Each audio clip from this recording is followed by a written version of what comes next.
And we have another model for review.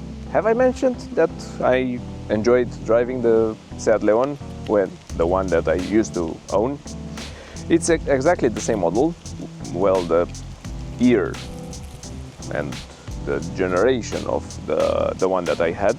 But this one, it's actually a bit newer. It's from 2008, and it's got a 1.4 liter engine, petrol engine with a manual gearbox. As I said, the 1.4 liter engine, it's actually quite an old engine in terms of conception, and on this model it develops 85 horsepower and something like 130 Newton meters, somewhere around there, which means that it's actually quite a light car, something like 1.2 tons, somewhere around there. So the consumptions you'd be expecting to be quite low, but actually that's why I mentioned that the concept of the engine is quite old, something like from the 90s in the VW group. So that means the consumptions are a bit higher than you would be otherwise expecting. You can see figures at around 7 liters going outside the city on national roads. More like 8.5 if you're going on the highway, and inside the city mostly over 10 liters, 11, 12 if you're driving the car loaded and during the winter. The performance stats, at least on paper, obviously are not gonna be awesome. It stops out at 170 kilometers per hour, and the sprint from 0 to 100 takes more than 13 seconds. In terms of luggage space, it's an usual hatchback, going back some years now, being from 2008, so we won't find any comfort features here. Well, maybe just this net, a side pocket, and underneath the boot floor you could squeeze a regular spare tire, but this model, it does have a natural gas installation underneath. But even so, as you can see, our carry-on luggage fits quite well. Being a compact car, it's gonna be able to carry it around 4 to maybe even 5 carry-on luggages like this one. In terms of the interior space, on the back door card, you'll mostly find hardpack materials, even down here where your elbow usually goes. That's a bit unfortunate, but considering the price and the age of the car, it's something to be expected. At least we have electric windows here on the back. We have some decor on the lever, and a couple of speakers, without, again, unfortunately, without any storage space on the door card. Other than that, inside the car, there's nothing really much to talk about, just storage space here in the back. And this is the space here in the back. Once more, being a compact car is more than adequate for, I don't know, 4 tall adults. With the front seat in line with the B-pillar, once more, as you can see, I have roughly 2 to 3 fingers of space for my knees, and I can stretch out underneath the first row of seats. As for the ceiling, the headspace is more than enough. I have something like a palm of space, and even though you don't have any creature comfort back here, at least the ceiling, the cover of the ceiling is quite damped. interesting material. Yeah, pretty much that's it. Lots of space back here, but without any comfort features. So the space in front, firstly let's check out the door card, which is similar with the one in the back. Again, hard plastics, even down here, but well, what can you do? It does have speakers on the door card, the same levers, again the command for the electric window, and this time we have a door pocket as well. The seat itself is pretty basic, it doesn't have lots of adjustments, but I'm gonna refer back to being a compact car. The space inside is more than enough. As you can see, I can stretch my legs. You do have some soft material here on the dashboard, and it goes down underneath the front console, and you can rest your leg on a long journey. And the glove box, it's an alright size, even though it's not covered. And on the driver's side, we have the same door card with some commands for the electric windows, but you won't find the usual VW stock for adjusting the outside mirrors, not on the door card at least. We have some light control on the left side of the steering wheel, and the driver's side seat, it does have adjustment for height. Going inside the car, as you can see, we have a bit more of a sporty gauge cluster, having the RPM range right in front of you, and with a small info display on the left side. Behind the steering wheel, we have the usual stocks from VW back in the day, and the steering wheel itself, it's got a cover on this model, but yeah, it's basic without any controls. As it's the mirror, and going on the center console, at least we have air conditioning that's automatic, and it does have dual zone climate control actually. Underneath there's a media player with CDs, then a storage space, the hazard lights, some cup holder actually with the cigarette, well, not lighter, a place for your cigarettes, something like that. It's quite an old car, so yeah, they used to implement something like this. Then you have the manual gearbox, the lever for your handbrake, and we can find here the stock for your outside mirrors, a 12-volt outlet, the possibility of turning off the traction control, the locks from the inside of the doors, an auxiliary port, and another set of cup holders. And we are hitting the road now. It's the driving part. I forgot to mention the mileage of the car. It's almost 217,000 kilometers. To be expected, considering the age of the car, but no, actually I was expecting more. First time that I talked with the owner, I asked if the mileage is over 300. So yeah. So my impressions.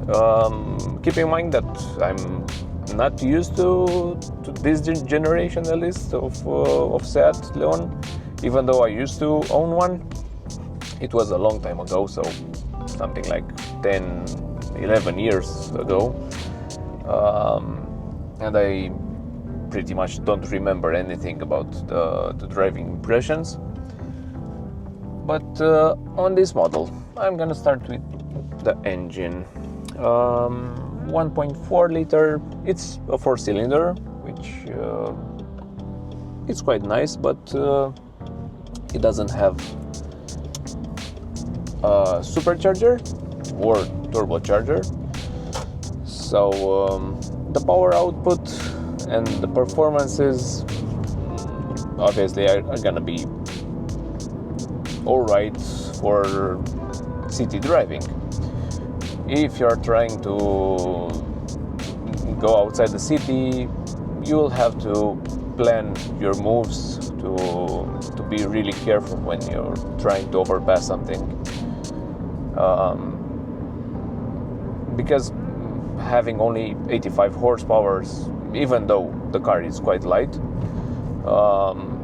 is not gonna help you very much to overpass some other cars. Other than that, as I said, for city driving, it's more than enough.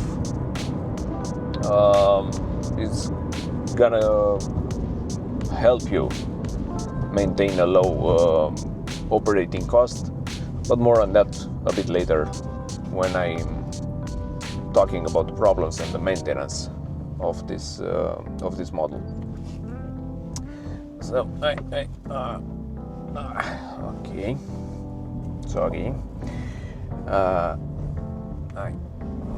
hate that railway. Okay, so in terms of the driving feel, the pedals, the gearbox, being a VW group, it's actually quite comfortable to drive, similar to Volkswagen Golf or a Skoda Octavia from that time period, obviously. I was expecting it to be a bit more sporty in terms of the feel of the suspension, the gearbox, but no, it's actually quite comfortable. The brakes are easy to modulate. You're not gonna jerk the commands, even if you're not used to the car. So yeah, a pleasant experience until now. The same with the steering wheel. The steering feel, it's lighter than I was expecting. Again, maybe I'm used to my car, which does have a quite direct feel, and the steering is a bit harder to operate. But now driving this model, again, it feels like it's similar with VW Golf. What else? In terms of the noise levels inside the car, being from 2008 is not that well insulated. You do realize everything that's going around the car. You do feel the noise from every car that passes, and we are still inside the city, so the speeds are not that high, but even so, you do hear all the noises from outside the car. Even the engine, it's a petrol engine, and it does have 4 cylinders, but even so, you can hear it working. Some other potholes. Again, sorry about this, but I think we're gonna have to wait some, I don't know, another half a year to have this road completed. Anyway, yeah, I was talking about the noise level. On this regard, considering the age of the car, it's something to be expected. Obviously, it's a compact car. It's not gonna be like a luxury car, like a premium model. So you'll have to get used to it. No. Well, now we're gonna hit the highway.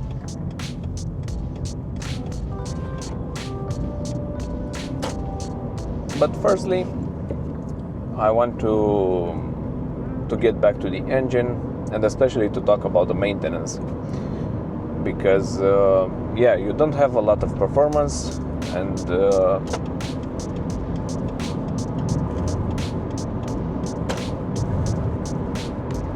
you're not really gonna enjoy driving the car with this engine, at least. But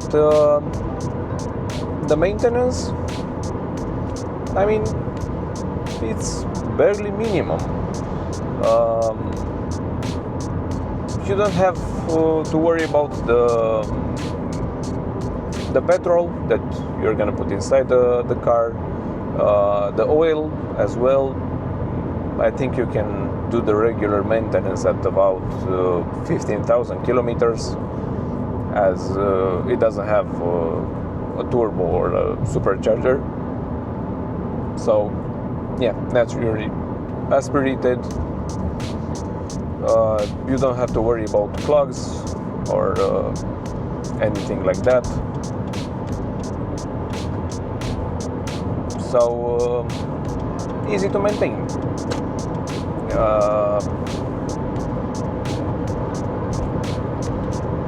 Yeah, I don't think that the camera saw the Skoda from behind me.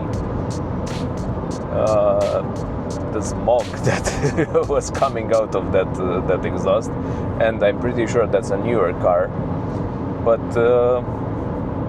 if it's not petrol, yeah. And again, in this regard, being a petrol engine is not gonna have problem with smoke or something like that on the tailpipe.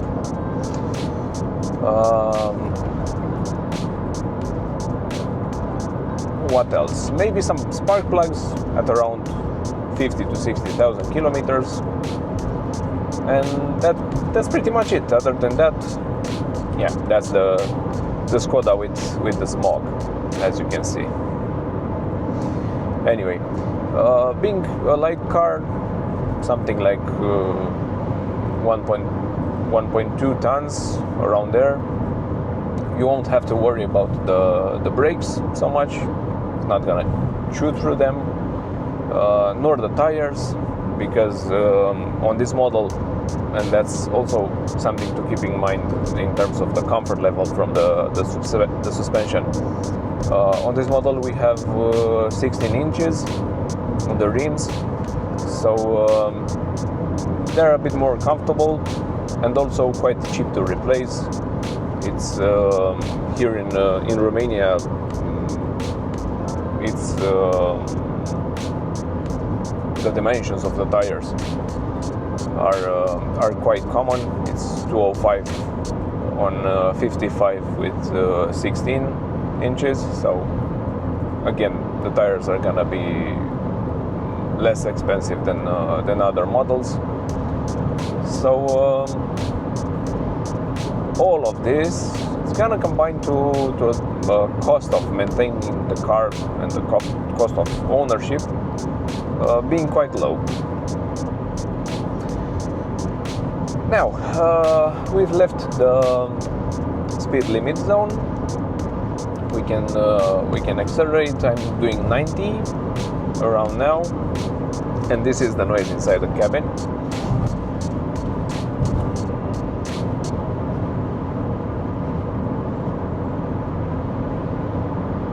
You can hear the engine because it's at around 2,500 RPMs. Even though the speed is quite low, it is working pretty hard. And also quite a lot of wind noise, but keep in mind that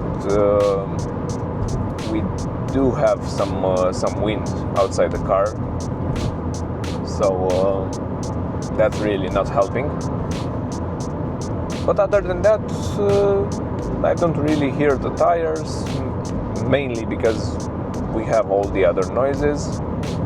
And until now, even though it's quite an old car, the noise is coming from the dashboard or the door cards are not a problem. We'll see more about that in the following surface when we get back to the city. Let's now accelerate to 110.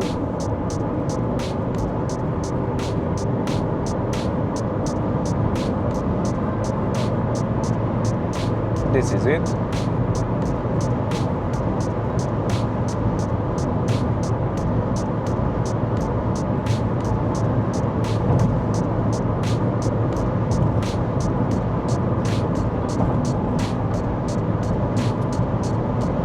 Now I can pick up the noise from the wind outside the car. And it's actually more from the B-pillar of the car, not the mirrors, which is strange enough. But I presume that's the testimonial for the noise insulation of the car. Other than that, the noise coming from the engine is similar. It's passing 3000 RPMs, so again, you can hear it inside the cabin. Now we're gonna go on the rough tarmac. That was a small bird. Okay. It flew before we arrived there, thankfully. So let's continue to around 50 kilometers per hour.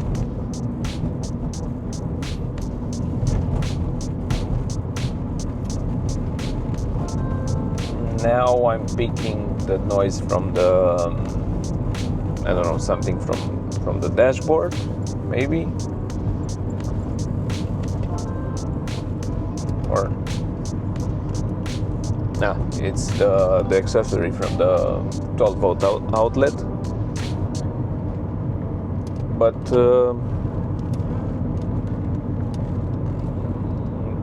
yeah, that was it.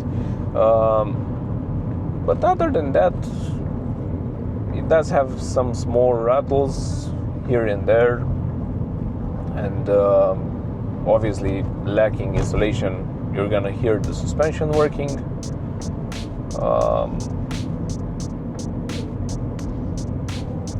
But in terms of the feel, it's quite comfortable.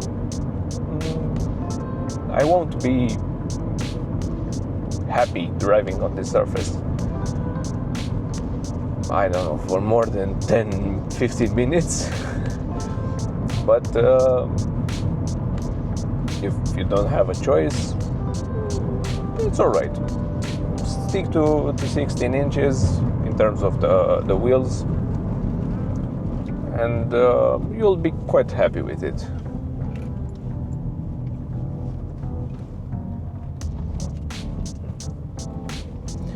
And another thing to keep in mind, while I'm reviewing the car, I'm driving without any noise from the infotainment system. So if you're driving, usually you'll drive with some music on, and in that regard you're not gonna hear the engine or the noises outside the car so loudly. Alright, we covered the maintenance, we covered the basics of the driving part. when we are gonna head back to the city on the highway, I'm gonna go to 130 kilometers per hour to see the noise level at that speed as well. But until then, I'm gonna cover the problems that the owner encountered. So in about 6 years of driving this model, he only had one problem with it. Again, I don't know if they're lucky, the owners, or if I'm unlucky because I don't really have subjects to talk about with you. But as I said, he encountered only one problem with it, and that was the compressor for the air conditioning, and the cost was around 250 euros to replace. Other than that, no issues, no additional costs other than maintaining the car. So let's head back to the highway from 50 to 130.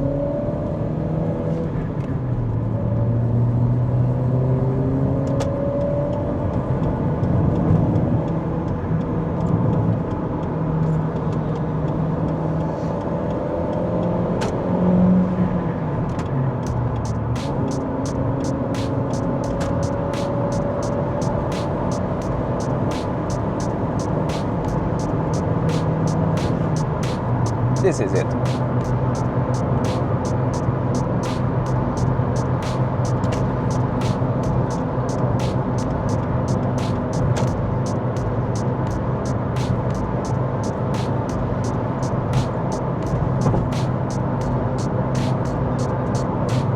Yeah, it took a while, as I was expecting, but it got there without a problem, even though we had some traffic around us. And at this speed, you can really hear the engine. It's around 4,000 RPMs, and you get a lot of noise from the wind outside the car. But again, strangely enough, it's from the B-pillar. So I'm gonna take it down a notch.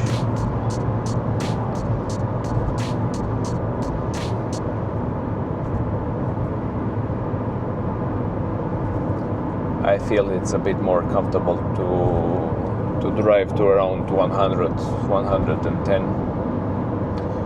But even at speed, it's still composed. The suspension is still comfortable. You get a bit of feel to the steering wheel. In this regard, maybe I was expecting a bit more, to be a bit more tough at speed, but anyway.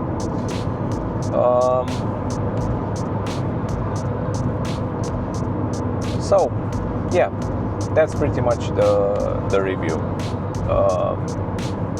As I said, even though it's an old car, even though it does have quite a lot of kilometers on the odometer,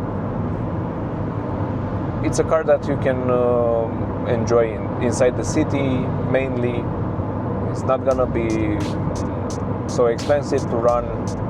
The owner fitted some natural gas installation, so in terms of consumptions, even though they're a bit higher than on modern engines and newer models, he managed this way to cut the cost nearly in half. So this is it. This is my conclusion. It's an easy car to maintain, a low cost in terms of driving it. So yeah, I enjoyed remembering my old car. Thank you for watching.